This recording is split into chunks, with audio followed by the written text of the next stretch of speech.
"You're not getting surgery, Mother," my daughter said, standing in my hospital room with her arms crossed. "You're 78. It's too risky and frankly, not worth it."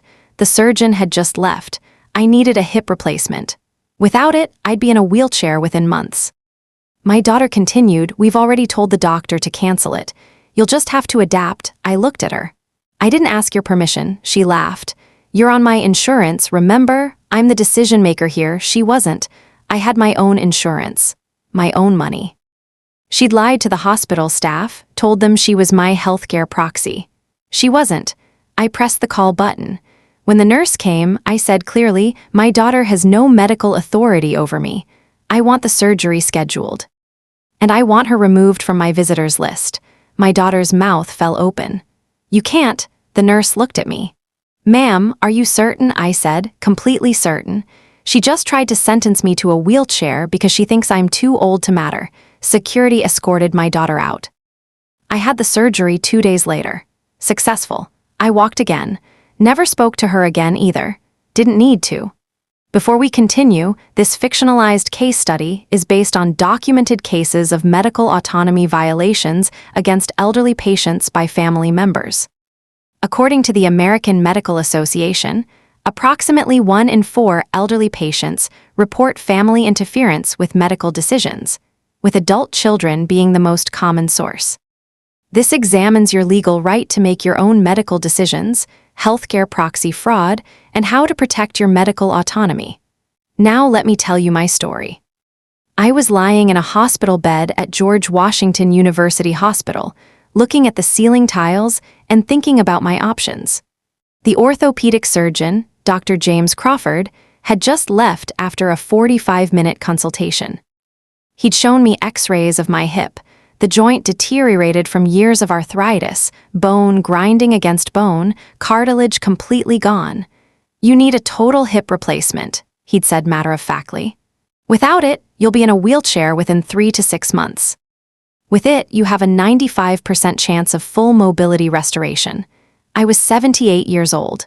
I'd lived a good, active life, retired from the Library of Congress after 40 years, volunteered, gardened, walked through the monuments every morning. But the past 6 months, the pain had gotten unbearable. Then last week, I'd fallen in my kitchen. The pain was so severe I couldn't get up. My neighbor had called 911. Now here I was, facing a choice: surgery and the possibility of walking again, or accepting progressive disability. It shouldn't have been a difficult decision. But before I could even process what Dr. Crawford had told me, my daughter Nicole walked in. She was 52 years old, a corporate attorney, always impeccably dressed in designer suits. Today she wore navy blue with her arms crossed tightly across her chest. Her face was set in stone. "You're not getting surgery, Mother," I blinked. "Excuse me," you heard me. "You're 78 years old. The surgery is too risky. And frankly, at your age, it's not worth it." I felt like I'd been slapped. "The doctor just told me I have an excellent chance of full recovery." Nicole waved her hand dismissively. "Doctors always say that. You could die on the operating table or get an infection. Or have complications and never walk properly again. Those are risks with any surgery at any age. But you're not any age. You're almost 80. We've already told the doctor to cancel it. You'll just have to adapt." The room felt very cold suddenly. "We?" I asked slowly. "Who is we?" "David and I, her husband. We talked about it and we agree. The risks are too high. You should accept your limitations and move forward." I stared at my daughter. "You told my doctor to cancel my surgery without consulting me? Someone needs to make the rational decision here. You're not thinking clearly. You're in pain and you're scared. We're protecting you from making a mistake." "A mistake," I repeated. "You think choosing to walk instead of being in a wheelchair is a mistake? I think choosing dangerous surgery when you've lived a good, long life is a mistake." "Yes." Nicole sat down in the chair beside my bed, her expression softening into what she probably thought was compassion. "Mother, be realistic. You're almost 80 years old." "I'm 78. Exactly. At your age, major surgery is dangerous. You should be grateful you've lived this long and accept your limitations gracefully." "My limitation is a damaged hip that can be surgically repaired." "Can it? Or will you end up worse off than you are now, in a nursing home for months recovering? Needing round-the-clock care that someone will have to arrange and pay for, and there it was. I saw it clearly in her eyes, the calculation. Nicole didn't want to deal with my recovery, didn't want to spend her time arranging care, didn't want any inconvenience. It was easier for her if I just accepted the wheelchair, accepted being disabled, accepted shrinking my life down to fit her convenience. I don't need your permission to have surgery, Nicole. She smiled then, a cold, controlled smile. Actually, Mother, you do. You're on my insurance through David's company, remember? I'm listed as the primary decision maker for your medical care. I felt my heart rate spike. That's not true. It is true. I made sure of it when you turned 75. Someone needed to be able to make medical decisions for you as you got older. I make my own medical decisions. I'm completely competent. For now, but at your age, things can change very quickly. Dementia, confusion, poor judgment. I'm just being proactive by taking control before something happens. My hands clenched the bedsheet. When did you tell the hospital you were my medical decision maker? When they admitted you 3 days ago. I explained to the staff that you're elderly and sometimes confused, and that I'm your healthcare proxy with authority to make decisions on your behalf. I stared at her, truly seeing my daughter for perhaps the first time in years. She was lying. I knew I wasn't on her insurance. I had my own coverage through the Federal Employee Health Benefits Program from my retirement. I'd never given Nicole medical authority over me.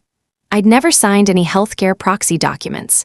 She'd lied to the hospital staff, committed fraud, all to control my medical care without my consent. I didn't ask your permission, I said quietly. You don't have a choice in this. I have every choice. This is my body, my health, my decision. Nicole stood, her face hardening. Mother, I'm trying to protect you from making a mistake that could kill you. Or you're trying to avoid the inconvenience of my recovery period. Her face flushed. That's unfair. Is it? You just told me I should accept my limitations and adapt to being in a wheelchair. A wheelchair I don't need if I have the surgery my doctor recommends. The risks are too high. The risks are mine to take, not yours. I won't allow this. I reached for the call button on the side of my bed.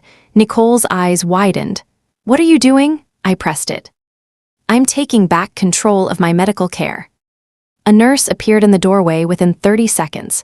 She was a young black woman named Rebecca, kind eyes, efficient manner. Yes, Mrs. Price. Do you need something? I kept my voice clear and firm. My daughter has just informed me that she told hospital staff she's my healthcare proxy. She is not. Rebecca looked confused, glanced at her tablet. Ma'am, we do have a note in your file that Nicole Hamilton is your medical decision maker. That note is fraudulent. I never designated my daughter as my healthcare proxy. I have no healthcare proxy at all. I make my own medical decisions, and I'm fully competent to do so. Nicole stepped forward. Mother, you're confused. I am not confused. I didn't take my eyes off Rebecca. I am 78 years old and completely mentally competent. My daughter lied to your staff about having medical authority over me. Rebecca's professional demeanor shifted, became more serious. Mrs. Price, these are serious allegations. I know they are. I also want several things documented immediately. She pulled out her tablet, ready to take notes.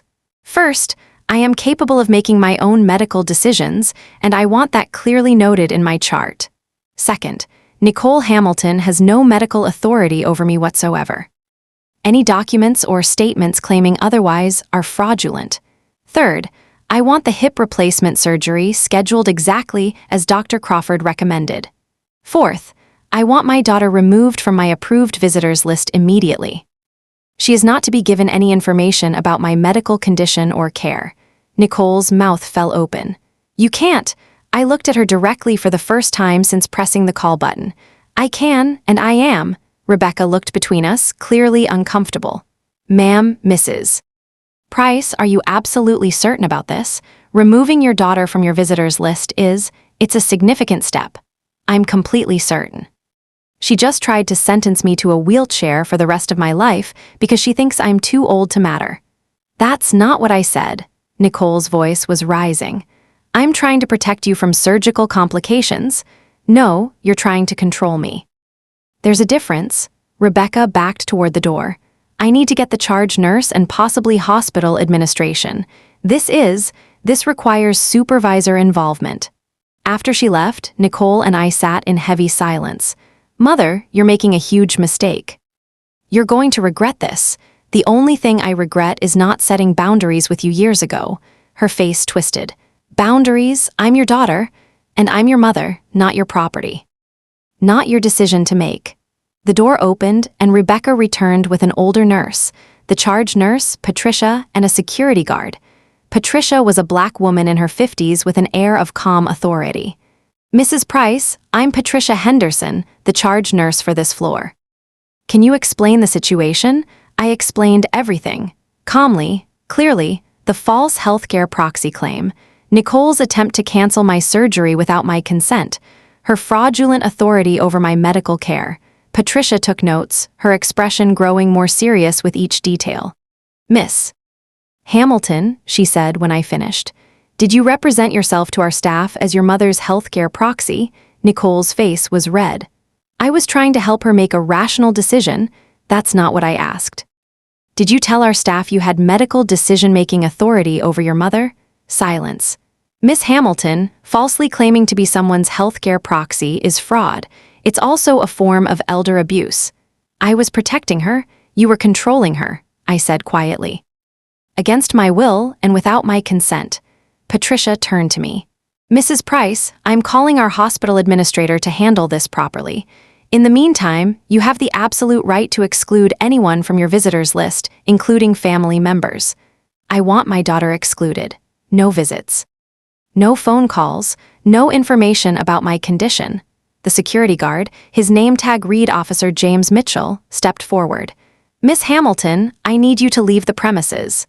Nicole grabbed her designer purse from the chair. This is insane. I'm her daughter, and she's asked you to leave, Officer Mitchell said calmly. If you refuse, I'll have to escort you out. Nicole looked at me, her eyes wild. You're really doing this over a surgery? I'm doing this because you tried to take away my autonomy. My right to make decisions about my own body and my own life. I was protecting you from making a mistake that could kill you. It's my potential mistake to make, not yours. That's what you don't understand. My life, my body, my choice. Nicole slung her purse over her shoulder. Fine. Have your surgery. When you end up in a nursing home with complications, don't call me for help. I won't. When you're stuck in recovery for months, don't expect me to visit. I've already ensured you can't. She stared at me, and I saw the moment she realized this was real, that I meant it. You're choosing a surgery over your daughter. I'm choosing myself over your need to control me. There's a difference. Officer Mitchell gestured toward the door. Ma'am, please. Nicole walked out, her heels clicking sharply against the hospital floor. I could hear her voice echoing down the hallway. She's making a huge mistake. She's too old for major surgery. Someone needs to stop her. The door closed. I sat in my hospital bed, trembling but resolute. Patricia sat down in the chair Nicole had vacated. Mrs. Price, are you all right? I will be. The hospital administrator will be here shortly. We take these situations very seriously. Thank you. After everyone left, I sat alone, my heart pounding. I just banned my own daughter from my hospital room, from my medical care, from my life. And I didn't regret it, not even a little bit. 30 minutes later, a professional-looking black woman in her mid-50s entered my room. Mrs. Price, I'm Linda Washington, hospital administrator. I need to ask you some questions to verify your competency and clear up the situation with your daughter. Of course. Linda sat down with a tablet and began a series of questions. I recognized it as a basic cognitive assessment. What's today's date? Tuesday, March 14th, 2023. Why are you in the hospital? I fell at home last week. I have severe degenerative arthritis in my right hip. Dr. Crawford has recommended total hip replacement surgery. Who is your primary care physician? Doctor. Sarah Mitchell at Capitol Hill Medical Associates. What insurance do you have? Federal employee health benefits through my retirement from the Library of Congress. Linda checked her computer, typing quickly. You do have FABE insurance. You're not listed on any family member's policy. That's correct. Your daughter claimed she was on your insurance and was the primary decision maker. She lied. Linda looked at me carefully. Mrs. Price, I need to ask, did you ever sign any documents giving your daughter medical power of attorney or healthcare proxy authority? Never. I've never given anyone that authority. I make my own medical decisions. Has anyone pressured you to make decisions about your medical care? Yes. My daughter pressured me to cancel a medically necessary surgery because she thinks I'm too old for it. Linda made notes. Dr. Crawford's recommendation is clear in your file. Hip replacement surgery with excellent prognosis for full recovery. That's correct. And you want to proceed with the surgery? Yes. Linda closed her tablet. Then we'll schedule it. Mrs. Price, you are clearly competent to make your own medical decisions. I apologize that our staff accepted your daughter's false claim without proper verification. What happens now? We've corrected your file. Nicole Hamilton is noted as having no medical authority and is on your excluded visitors list. We'll also file an internal incident report about the fraudulent healthcare proxy claim. Can she be prosecuted? That would be up to you. Falsely claiming to be someone's healthcare proxy can constitute fraud and elder abuse under DC law. If you want to pursue it, we can connect you with a social worker and provide documentation. I thought about it, prosecuting my own daughter, but she tried to steal my autonomy, my independence, my future. I'd like to speak to a social worker. I'll send someone up. After Linda left, I sat in bed processing everything. This wasn't the first time Nicole had tried to control aspects of my life. I thought back over the past 5 years, seeing patterns I'd previously ignored. 5 years ago, when I was 73, Nicole had insisted I stop driving. You're too old, Mom. Your reflexes aren't what they used to be. You'll cause an accident and hurt someone. I'd had a perfect driving record. My doctor had tested my vision and reflexes and said I was fine to drive. But Nicole had called the DMV, tried to get them to revoke my license. She'd claimed I was an unsafe driver, that I was showing signs of dementia. The DMV had required me to take a driving test. I'd passed easily, but the stress and humiliation had been awful. 3 years ago, Nicole had started pressuring me to sell my house. You're rattling around in that big place all alone, Mom. What if you fall and no one finds you? You should move to a senior apartment where there's staff. My house was where I'd lived for 40 years, where I'd raised Nicole and her brother Marcus, where every room held memories of my late husband. It was paid off. It was mine. But Nicole had kept bringing real estate agents to just take a look without asking my permission first. She'd researched senior living facilities and brought me brochures. When I'd refused to even consider it, she'd sulked for weeks. 2 years ago, she tried to get added to my bank accounts. Just in case something happens, Mom, I should be able to access your accounts to pay bills if you're in the hospital or something. I'd refused. My finances were my business. I managed them perfectly well. Nicole had been angry. Don't you trust me? She demanded. It's not about trust, it's about autonomy. Last year, she'd suggested I get cognitive testing. Just to establish a baseline, Mom, you know, in case you start to decline. It's good to have early documentation. My doctor had said it was completely unnecessary. I was sharp as ever, managing my own affairs, living independently without any issues. But Nicole had pushed. Don't you want to know? Aren't you worried about dementia? I'd refused that too. Now, lying in this hospital bed, I saw the pattern clearly. Nicole had been trying for years to establish that I was incompetent, trying to take control gradually, building a case that I couldn't manage on my own. The driving concerns, the house safety issues, the financial protection, the cognitive baseline, all of it designed to make it seem like I needed her to make decisions for me, and this surgery refusal was the culmination, the ultimate control. If I'd accepted it, if I'd let her cancel the surgery, what would she have controlled next? A knock on the door interrupted my thoughts. Mrs. Price, I'm Kenneth Williams, hospital social worker. The administrator asked me to speak with you. Kenneth was a kind-faced black man in his 40s with warm eyes and a calm demeanor. He sat down and pulled out a notepad. I understand there was an incident with your daughter regarding your medical care. I explained everything again. The false healthcare proxy claim. The attempt to cancel my surgery, the years of gradually trying to establish control. Kenneth listened carefully, taking notes. Mrs. Price, I need to ask you something important. Do you feel safe at home? Yes, I live alone. Does your daughter have access to your home? I paused. She has a key. For emergencies, given her attempt to control your medical care, you might want to consider changing your locks. I'd never thought of that, but he was right. Nicole had a key for emergencies. But now I wondered, how many times had she been in my house without my knowledge? Had she gone through my papers, my mail, my financial documents? I'll change the locks, I said. Kenneth nodded. I also want to talk to you about what happened here. Your daughter falsely represented herself as your healthcare proxy. That's a form of elder abuse called medical neglect or medical exploitation. Can it be prosecuted? Potentially, yes.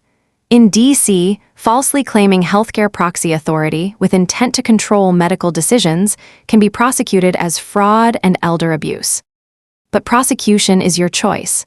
What would happen if I press charges? She could face criminal charges, fines, possibly jail time depending on the specifics, but more importantly, it would create a legal record of her behavior. I thought about it, my own daughter facing criminal charges. But she'd tried to condemn me to a wheelchair. She'd committed fraud. She'd violated my autonomy in the most fundamental way. I want to think about it. That's fine, there's no rush. In the meantime, I'm going to connect you with a patient advocate who can help you protect your medical autonomy going forward. What does that mean? Creating an advance directive, documenting your wishes, making sure no one can interfere with your medical decisions again. I'd appreciate that. Kenneth gave me his card. If you need anything, call me, and Mrs. Price, you did the right thing standing up for yourself. I see too many patients who let family members control their medical care out of guilt or fear. You're protecting yourself. That's not wrong. After he left, I felt both validated and exhausted. I'd stood up to Nicole. I'd taken control, but I'd also lost my daughter in the process. I told myself it was worth it, that my autonomy mattered more than a relationship with someone who didn't respect it, but it still hurt. The next day, a patient advocate named Maria Santos came to see me. She was a Latina woman in her 30s, energetic and passionate about patient rights. Mrs. Price, I understand you had an incident where your daughter tried to interfere with your medical care? Yes. She falsely claimed to be my healthcare proxy and tried to cancel my surgery. I've reviewed your chart. You're clearly competent to make your own decisions. Your daughter had no right to interfere. She doesn't seem to agree. Maria pulled up a chair. Let me explain your rights as a patient. You are a competent adult. That means you have absolute right to make your own medical decisions. Right to accept or refuse any treatment. Right to choose your own medical care. Right to privacy in your medical information. Right to exclude any visitors, including family members. No one, not your children, not your siblings, not anyone, can override a competent adult's medical decisions. Period. What if she tries again? We've flagged your file. Security won't allow her access to you or your room. Staff cannot and will not discuss your care with her. If she tries to contact your doctors, they are required to refuse to speak with her without your explicit written permission. What about after I leave the hospital? That's where an advance directive comes in. Have you created one? No, Maria pulled out some forms. An advance directive is a legal document where you specify your medical wishes and name someone to make decisions if, and only if, you become unable to make them yourself. Key points. First, the healthcare proxy only activates if you're incapacitated. While you're competent, you make all your own decisions. Second, you choose who you trust. It can be a family member, a friend, anyone you want. Third, you can explicitly exclude people. In your case, you can specifically state that Nicole has no authority under any circumstances. I have a son, Marcus. He lives in California. Would you trust him to make medical decisions if you were unable to? I thought about Marcus. He was 48, an engineer, practical and respectful. He'd never tried to control me, never questioned my competence. Yes, I'd trust Marcus. Then I recommend creating an advance directive naming Marcus as your healthcare proxy, with clear language that it only activates if you're incapacitated and that Nicole is explicitly excluded. She helped me draft it right there. Healthcare directive for a leaner Price. A leaner Price, being of sound mind, create this healthcare directive. Healthcare proxy. I name my son Marcus Price as my healthcare proxy, with authority to make medical decisions only if I am unable to make them myself. This authority activates only upon written certification by 2 physicians that I lack capacity to make medical decisions. Explicit exclusion. Under no circumstances shall my daughter Nicole Price Hamilton have any authority over my medical decisions or access to my medical information.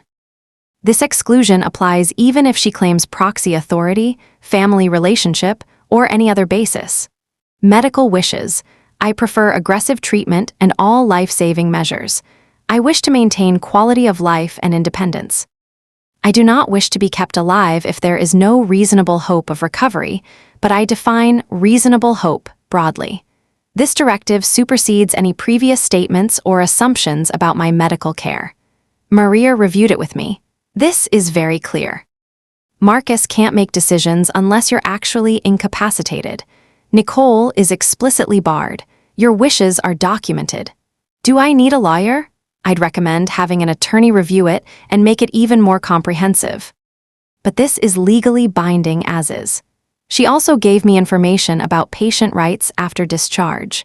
Your doctors cannot discuss your care with anyone without your permission. If Nicole calls asking about your condition, they are required to refuse. You can also restrict who can visit you at home if you have home health care. I'm planning to hire private help for recovery. Good. Make sure they know Nicole is not authorized to visit or get information. Put it in writing. I felt stronger after talking to Maria, armed with knowledge. Protected, Nicole had tried to take my power. I was taking it back. 2 days later, I was prepped for surgery. Dr. Crawford came to see me before I went to the operating room. Mrs. Price, I understand there was some family disagreement about this surgery. My daughter didn't want me to have it. Why not? She thinks I'm too old. That it's not worth it at my age. Dr. Crawford, who was himself in his 60s, shook his head. You're an excellent candidate for this surgery. Healthy, active, good bone density, no contraindications. Age is just a number. That's what I tried to tell her. You're doing the right thing, Mrs. Price. This surgery will give you your life back. You'll be able to walk without pain, be active, maintain your independence. That's worth everything at any age. Thank you for not listening to her. I listen to my patients, not their relatives. You're the one who has to live in your body. You get to decide what happens to it. The surgery took 2 hours. I woke up in recovery, groggy from anesthesia, but immediately aware that something was different. The deep, grinding pain in my hip was gone. There was surgical pain, yes, but the chronic agony I'd lived with for months was absent. A nurse checked my vitals. Surgery went perfectly, Mrs. Price. Dr. Crawford said your hip looks excellent. When can I walk? She smiled. Physical therapy starts tomorrow, but let's focus on recovery today. The next day, a physical therapist named Angela helped me stand for the first time. Using a walker, I took 3 steps. 3 steps without the shooting pain, without the grinding sensation, without feeling like my hip would give out. I cried. You're doing amazing for day 1 post-op, Angela said. I can't believe how much better it feels. That's the goal, doctor. Crawford gave you a new joint. Now we teach your body how to use it. Day 2 post-op. I walked the length of the hospital hallway with the walker. Day 3, I graduated to a cane. Day 4, Dr. Crawford checked on me, amazed. Mrs. Price, I wish all my 78-year-old patients recovered this well. You're exceeding every expectation. I was motivated. He smiled. I can see that. You're going home tomorrow. Already? You're doing better than most patients half your age. You'll have home health and physical therapy, but you're ready for discharge. That night, lying in my hospital bed, I thought about Nicole. She tried to prevent this, tried to keep me from this surgery that had already transformed my life. In 5 days, I'd gone from barely able to walk to moving independently with a cane. If I'd listened to her, I'd be in a wheelchair right now, in chronic pain, watching my world shrink. Instead, I was walking, healing, getting stronger every day. I'd made the right choice. And if that meant never speaking to Nicole again, so be it. I was discharged on day 5 with a comprehensive recovery plan, home health aid for the first 2 weeks, physical therapy 3 times per week, follow-up with Dr. Crawford in 10 days. I hired everything myself using my own money, no involvement from Nicole, no debt to her. My son Marcus called from California. "Mom, how are you feeling?" "Better than I've felt in months. The surgery was a complete success." "I'm so glad. Nicole called me, you know. What did she say?" "That you had surgery against her advice and banned her from the hospital. She wanted me to talk to you about reconciling." "What did you tell her?" "I told her I'd talk to you. But Mom, I need to know what really happened." I explained everything. The false healthcare proxy claim, the attempt to cancel medically necessary surgery, the years of trying to control my life. Marcus was quiet for a long moment. "She really said the surgery wasn't worth it at your age?" Her exact words. "That's horrible, Mom. I support whatever you decide. If you don't want her in your life, that's your right. Thank you for understanding. I'll fly out in a few weeks to check on you. And Mom, I'm proud of you for standing up for yourself." Week 1 of recovery, I walked around my house with a cane, slowly but steadily. The home health aide helped with showering and cooking, but I was remarkably independent. Week 2, I walked to my mailbox and back. A small victory that felt enormous. Week 4, I was walking without any assistive devices inside the house, using the cane only for longer distances outside. Week 6, Dr. Crawford cleared me to drive. I went to the grocery store by myself for the first time in months. Week 8, I returned to my volunteer shift at the Library of Congress. My colleagues were amazed. "Eleanor, you look wonderful." "I feel wonderful." Week 12, I went hiking in Rock Creek Park. Just a short, easy trail, but I hiked it. At my 3-month checkup, Dr. Crawford was beaming. "This is exactly the outcome we hoped for. You have full range of motion, no pain, excellent strength. You're a model patient. Thank you for supporting me through this. Thank you for not letting anyone talk you out of it." My life had been transformed. I could walk, garden, travel live. All because I'd stood up to Nicole and refused to let her control my medical care. Meanwhile, Nicole kept trying to contact me. Phone calls that I blocked, emails that I deleted without reading, letters that I returned unopened. She showed up at my house twice. Both times, I didn't answer the door. She couldn't get in. I'd changed the locks as Kenneth had recommended. She tried going through Marcus. "Please ask Mom to talk to me. I just want to apologize." Marcus called me. "Nicole's asking to talk to you. She says she's sorry. She can be sorry without me in her life. Don't you think you're being a little harsh?" Marcus, she tried to cancel surgery that gave me my life back. She lied to hospital staff and committed fraud. She called me too old to matter. Is that harsh, or is it consequences? You're right, I'm sorry, I won't push. 6 months after surgery, I was living better than I had in years.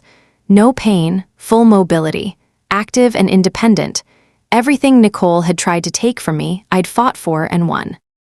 1 year after the surgery, I was hiking in Shenandoah National Park with a seniors hiking group. The trail climbed steadily upward, and I kept pace with everyone despite being one of the oldest members. "Eleanor, you're doing better than people half your age," the group leader said. Good surgeon, good physical therapy, and stubborn refusal to accept limitations. We reached the summit and looked out over the valley. Beautiful. I thought about Nicole, who'd wanted me to spend this year in a wheelchair. Life at 79 was better than it had been at 77. I was healthier, stronger, more active. I was volunteering 15 hours a week, hiking twice a month, book club every week. I traveled to California to visit Marcus and met his new girlfriend. I was planning a trip to Ghana, something I'd wanted to do for decades. All of it possible because I'd had that surgery. None of it possible if I'd listened to Nicole. At the grocery store one day, I ran into a woman I recognized, one of Nicole's friends. "Eleanor, you look amazing." "Thank you, I feel amazing." "Nicole said you'd been very sick. That you had surgery that didn't go well." I laughed out loud. "Nicole would say that. Actually, the surgery was completely successful. I'm healthier now than I've been in years." "Oh," she made it sound like, "Well, I'm glad you're doing well." "I'm doing better than well. The woman hesitated. She misses you, you know. That's her problem, not mine. Don't you miss her? I thought about it honestly. I miss the daughter I thought I had, the one who would celebrate my recovery instead of trying to prevent it, but that daughter doesn't exist. The real Nicole tried to steal my autonomy and my future. I don't miss that person at all. 2 years after the surgery, I was still thriving.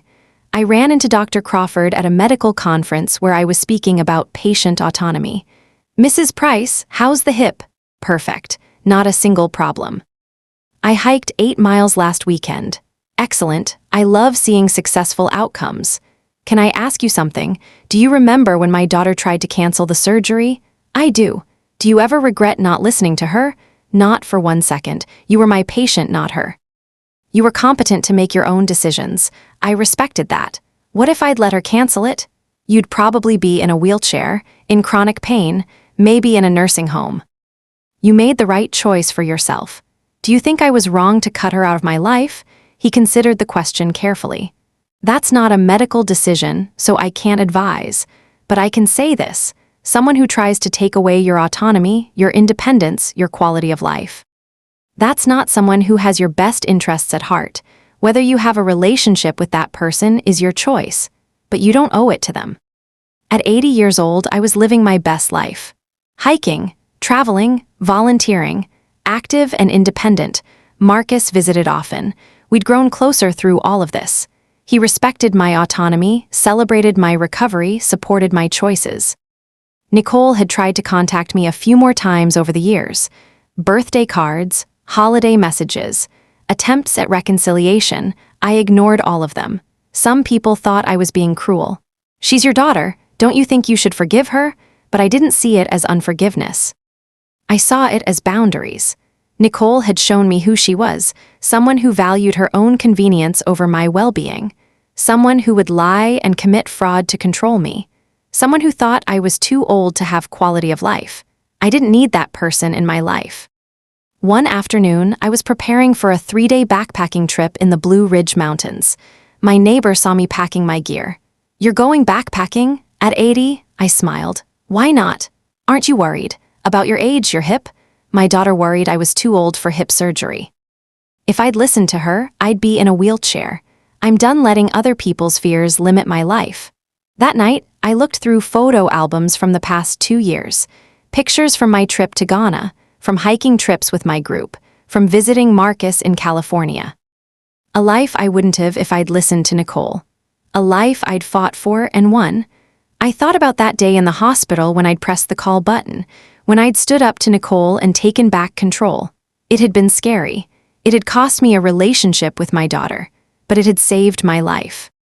Not in the sense of literal survival, though the surgery had certainly improved my health and longevity, but in the sense of quality of life, independence, autonomy, the ability to live on my own terms. Nicole had tried to take that from me because she thought I was too old to matter. She was wrong. And I'd proven it every day for the past 2 years. I learned 3 critical lessons from what happened. Lessons that might save someone else from having their medical autonomy stolen by family members. First, I learned the warning signs that family members are trying to control your medical decisions inappropriately and why you must recognize them early. Looking back, Nicole's attempt to cancel my surgery didn't come out of nowhere. It was part of a pattern that had been building for years. 5 years before the surgery, she tried to get my driver's license revoked, claiming I was unsafe to drive despite having no evidence. She'd actually called the DMV and filed a false report. 3 years before, she'd pressured me to sell my home and move to supervised senior living, even though I was living independently without any problems. 2 years before, she tried to get added to my bank accounts, just in case something happened. 1 year before, she'd suggested cognitive testing to establish a baseline, even though my doctor said it was unnecessary. These were all attempts to establish that I was incompetent or declining, to build a case that I needed someone else to make decisions for me. According to the American Medical Association, these are classic warning signs that family members are trying to control elderly patients' medical autonomy, suggesting incompetence without medical evidence, claiming you're confused forgetful, or declining when you're not. Trying to establish legal authority without your consent, attempting to get power of attorney, healthcare proxy, or guardianship. Pressuring you to give up independence, stop driving, sell your home, move to supervised living before it's medically necessary. Speaking for you to medical professionals instead of letting you speak for yourself. Making medical decisions without consulting you. Dismissing your medical wishes as confused or irrational when they are neither. Falsely claiming healthcare proxy authority to medical staff.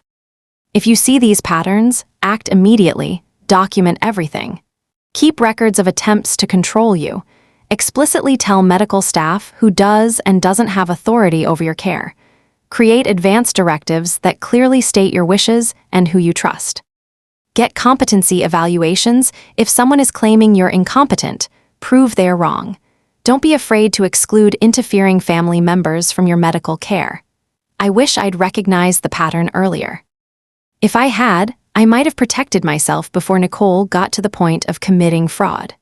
Second, I learned the absolute right of competent adults to make their own medical decisions regardless of age, and why understanding this right is empowering. When Nicole laughed and said she was the decision maker because I was on her insurance, a lie, I initially felt powerless. But I wasn't powerless. I had rights. Here's what I learned from the patient advocate, hospital administrator, and my own research. Competent adults have absolute autonomy over their own medical decisions. Period. Your age doesn't matter. If you're mentally competent, you decide. No one can override your medical decisions without legal authority. Family relationship doesn't give someone decision-making power.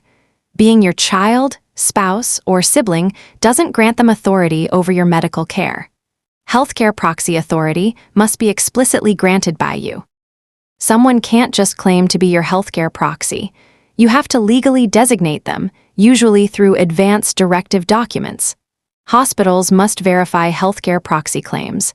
Medical staff cannot simply accept someone's word that they have authority. They're supposed to verify with documentation. You can revoke healthcare proxy authority at any time if you're competent. Even if you previously designated someone, you can change your mind. You have the right to exclude anyone from your medical information and care, including family members. You can ban them from your hospital room, prohibit doctors from discussing your care with them, and completely cut them out of medical decisions. Medical staff must follow your wishes, not your family's. If you're competent and say you want treatment, they can't refuse because a family member objects. When the nurse asked if I was certain about banning Nicole, she was doing her job, verifying this was truly my wish. But once I confirmed it, hospital staff had to honor it. They couldn't let Nicole override my decision just because she was my daughter. This knowledge gave me power. Nicole had tried to make me believe she controlled my medical care. She didn't. I controlled it, because it was my body, my health, my life. If you're facing family interference with medical decisions, tell medical staff clearly that you make your own decisions and name anyone who does not have authority. Request documentation in your medical chart that you're competent and autonomous. Ask for a patient advocate if you need support standing up to family pressure. Get competency evaluations. If someone is claiming you're incompetent, prove them wrong with medical evidence. Don't let anyone bully you into accepting their medical decisions for you. Remember, competence is the standard, not age. Being elderly doesn't make you incompetent. Being 70, 80, 90 doesn't mean you lose medical autonomy. Third, I learned how to protect your medical autonomy from interfering family members and why advance directives are essential. After the incident with Nicole, I worked with an attorney to create comprehensive legal protections. Here's what I did. And what I recommend. Created a healthcare directive advance directive that named Marcus as healthcare proxy only if I become incapacitated, required 2 doctors to certify I'm incapacitated before proxy, activates explicitly excluded Nicole from any medical authority under any circumstances. Documented my medical wishes in detail, included a no contest clause, created a financial power of attorney that named Marcus with authority only if I'm incapacitated explicitly excluded Nicole, required medical certification, before activation, updated my will to. Explicitly exclude Nicole with explanation of her attempted medical control, leave my estate to Marcus and charitable organizations, include no contest clause, changed my locks, so Nicole couldn't access my home without my knowledge. Gave copies of all documents to my doctors, hospital, attorney, and Marcus. Created a medical information card for my wallet stating who does and doesn't have medical authority. Registered Advance Directive with DC Advance Directive Registry. These protections mean, if I'm in an accident and can't communicate, Marcus can make decisions. Nicole cannot interfere even if she tries. My wishes are documented, and legally binding medical staff know exactly who to listen to. The attorney also explained something crucial. Aliener. Advance directives protect you in two ways. First, they ensure your wishes are followed if you can't communicate. Second, they protect you from people like Nicole who might try to claim authority they don't have.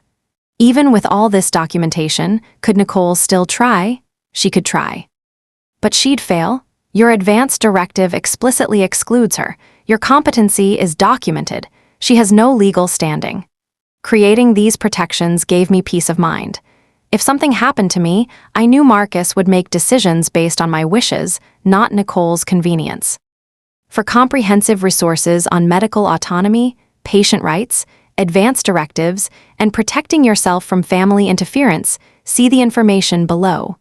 Choose autonomy over others' comfort. Choose your own medical decisions over family pressure.